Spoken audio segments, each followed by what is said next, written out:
Welcome to another episode of In the Huddle with Kdogeditz. Today I have the one and the only Mr. Bryan Charles. How are you doing today? I'm doing pretty good. How are you doing? I'm doing good. Honestly, I'm actually very excited for this interview. I've been waiting to do this, so I'm glad that we're doing this today.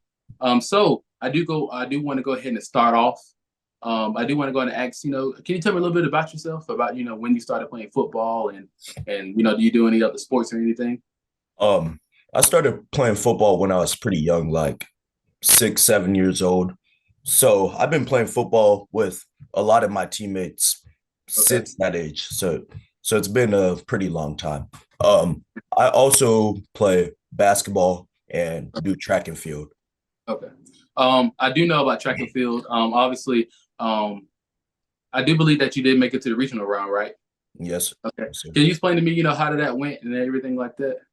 Um, Really, I qualified for regionals, but I Mm-hmm. couldn't go because at at my mom's graduation, she was getting her master's degree the same weekend, so I Oh, couldn't okay. get there. Yeah.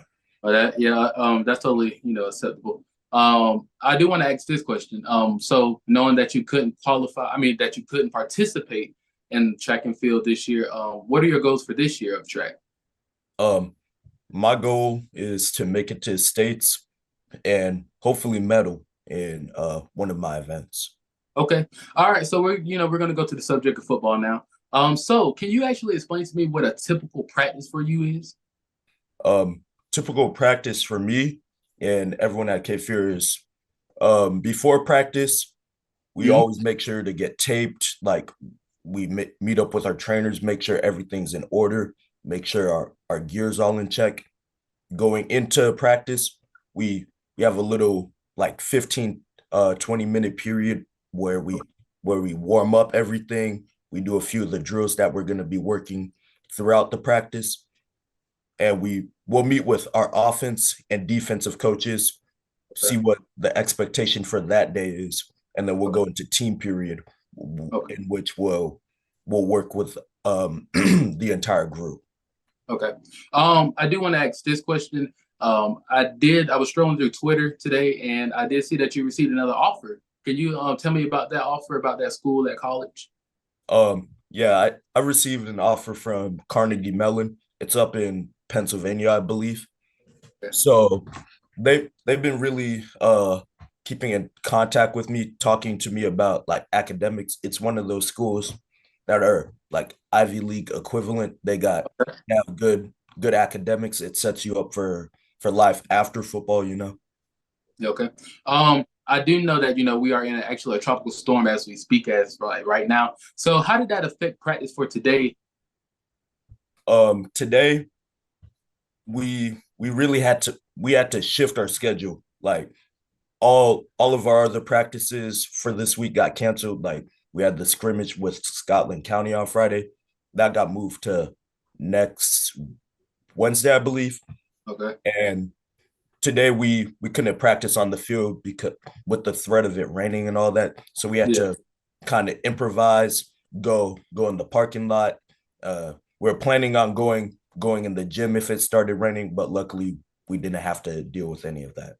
Oh, that's good. I know the schools down there in Georgia, Savannah, Georgia, and Florida. I know they haven't had practice all week, so it's also a blessing that here people in Fayetteville has been able to at least practice. Majority of this week. So with that being said, I do want to go to my next question: is what is the toughest part of practice, but you actually like it? Um, Honestly, the toughest part of practice for me usually is conditioning, but honestly, the way that we do it's a bit fun because we it really translates to the games that we play. Okay. For instance, we got it's called run pursuit and pass pursuit. There Okay. it's two different drills in which the coach Thomas he'll give us a signal of which side the ball is going, and we have to act like the ball's gotten past all of our players, and you have to try to chase it down using Okay. like pursuit angles. Okay. Hey, I have never heard of that. So this is the first time of me actually hearing about that. So obviously it seems fun, right? But it's a lot of work that goes into it. I understand that. I do want to ask, when we have these big games like Terry Sanford and especially Terry on the schedule this year, Terry Sanford and 71st. How are you actually going to be able to like pump yourself up for these games, knowing that this is your last year at Cape Fear and that this is all you mean all business this year. So how are you going to actually be able to pump yourself up for this? I feel like knowing it's my last year here is exactly one of the reasons that I'll be motivated for those games because I know I won't have another shot to win the Battle of the Blues trophy, won't have another shot to beat 71st. So I Yeah. really want to make sure that I go out with no regrets. That's the greatest answer I heard so far. When I asked that question to different people, they always be, I just want one thing. I just want one thing. I want to win. I want to win. I'm like, well, that's not really a. I mean, it's a motivation, yes, but you answered it perfectly, so I'm gonna give you that. I do also want to ask, what is one milestone that you have set for this season, and knowing that this is your last year? Um, One of my goals for this upcoming season is one, get a Division 1 offer to play at the next level, Okay.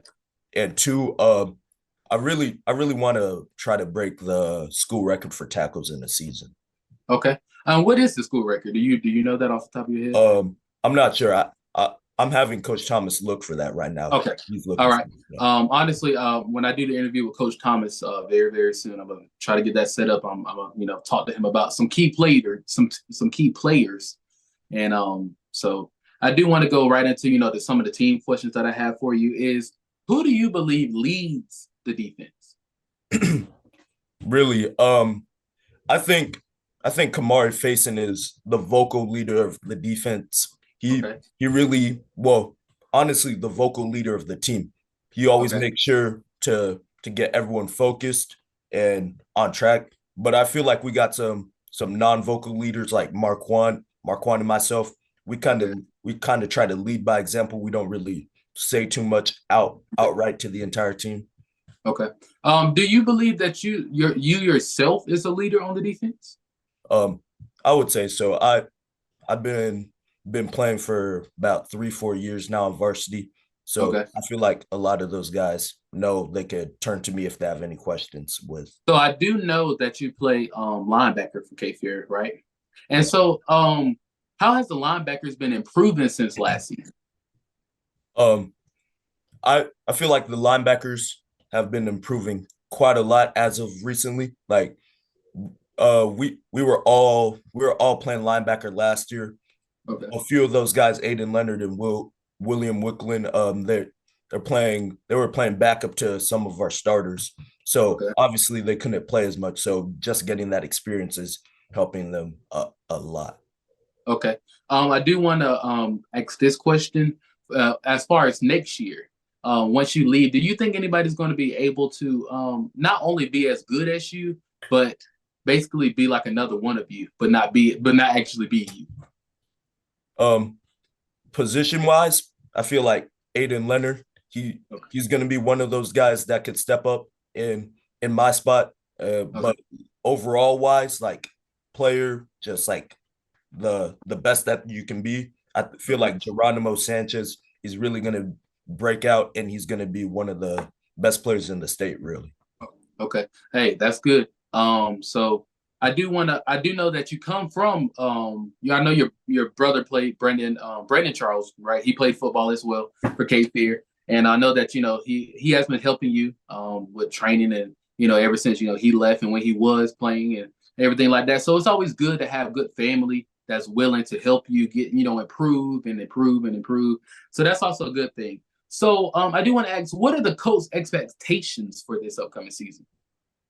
Really, our expectation is to win a state championship, really. Okay. Like if I feel like and the entire team feels like if that's not your final goal, you're kind of cutting yourself short, you know. I understand. I know most teams they really want it, and 71st is one of those teams that they go out there every game and they put it all on the field. And I explained with this yesterday with Marquand on the simple fact of when I went back and review scores and stats that Cape Fear football was the only school that came close in Cumberland County that beat in 71st 12-7 So, how did you actually help in that game? Do you remember anything that did that really helped the Colts come close? Well, for me and the other linebackers, it was really easy because we had a great game from our defensive line. They were really eating up all the blocks. So really all it came down to was us making tackles individually. Like Okay. for instance, Landon Sargent, he had 21 tackles that game. I had 18. So it was really a group effort on that defense's behalf. Okay, that's good. The Colts, just not only their offense but their defense, and what you being on there, you Marquand, and when Landon Sargent was here, y'all y'all helped a lot, even on offense, defense. I do understand that your other position is fullback, right? Yep. And so, are you going to be running more this season? Um, I wouldn't say running more, but we I will be on offense and I'll be trying to contribute the best I can. Try to contribute the best you can. I understand. So I do want to go into a couple of memory moments. Do you have any memories that you want to share? From last season or your freshman sophomore season? Um, Honestly, my I'd say my favorite game last year was Jack Britt just because of the competitiveness between us and that team. We Okay. it was obviously a close game, went into overtime, and I feel like it was a very hard fought battle, and it was really came down to whatever team had the most in the tank at the end of the game. Okay. Hey, I do remember that Jetbird game. It was definitely a good game because if we go back into I do believe 2022, 2023 season. We played them for our homecoming, and some things happened. And, we end up losing that game. But I do understand that y'all fought hard last season against Jack Brick. Especially going in overtime, and I know that you contribute on that as well. So we have a lot of other players. We have a lot of other good linebackers, and not even just linebackers, but on the offense. With Geronimo Sanchez throwing what he's throwing, and we had Jeremiah Melvin and everything like that. So that brings me to my next question: who do y'all have that's going to be really, really great, or just key players for this upcoming season? Well, obviously on the offensive side, we're gonna have Geronimo Sanchez. He's gonna be a great player for us. We have Jack Edwards playing receiver. He's really emerged over these summer workouts and shown he's gonna be a key part. We have the running backs, King Faison, and we have an all-around athlete with Ty Phillips who can Okay. really play a little bit of everything. And then on the defensive side, I feel like it's gonna be me, Marquand, and a sleeper is Anthony Caraway. He's this offseason, he's became way better. He's honestly emerged like as another Desmond Harris type of player. Okay, well that's great. Desmond Harris, he contributed a lot last season. So I'm wishing him, great best luck in in his future career playing football. So I do want to ask on the simple fact of is there any new players? I know Ty Phillips is on that list. I know Eric Klein. I have heard that Eric Klein and Geronimo Sanchez has been, battling for the I'm not gonna say the QB spot, but just battling in general. So can you explain to me, about how that has how that's been going? Um, well, obviously we have the new guys, but Eric Eric is really pushing Geronimo to be the best that he can be. So I feel like he's underrated in that aspect. Like he's making Geronimo better. He's making it so that he cannot be like comfortable at practice and he has to improve himself constantly. That's good. I know Eric Klein. He has been training. I know that I have seen training camps with him and quarterback camps with him, and I know that Geronimo Sanchez, he has also been doing great in the offseason. But I'm so glad there's somebody there that's being able to help push y'all. So that's another. Is anybody being there to push you to be help you improve on the team? Um, I feel like Marquand, yeah, Marquand Footman is helping to push me. King Faison at running back, he's making sure that I can't take plays off. the offensive line, they're really pushing me because if I take plays off, those guys are gonna try to hit me. I mean, that's what I mean, I'm glad that they're there, to help. Everybody needs somebody that's going to be there to, actually support them and help them, become better. I think one great thing about K for football is that y'all want to help help one another, and y'all don't give up. That's one thing about K for football. Y'all gonna keep going into the last second of the game. So that's a great thing. So my last and final question for this is going to be, what is one message that you want to send to the opposing teams so they can get ready for this upcoming season? We're coming. Just that. Well, folks, those 2 words, we're coming. We're coming. So, folks, thank you for joining in with me on another episode of In the Huddle. I do want to thank my special guest, Mr. Bryan Charles, and I do wish you with great success and more accomplishments, in everything that you're doing as far as track and basketball and football. So I do wish you great success, and thank you for joining me on In the Huddle. I'll see y'all next time. Young nigga, I got old cash.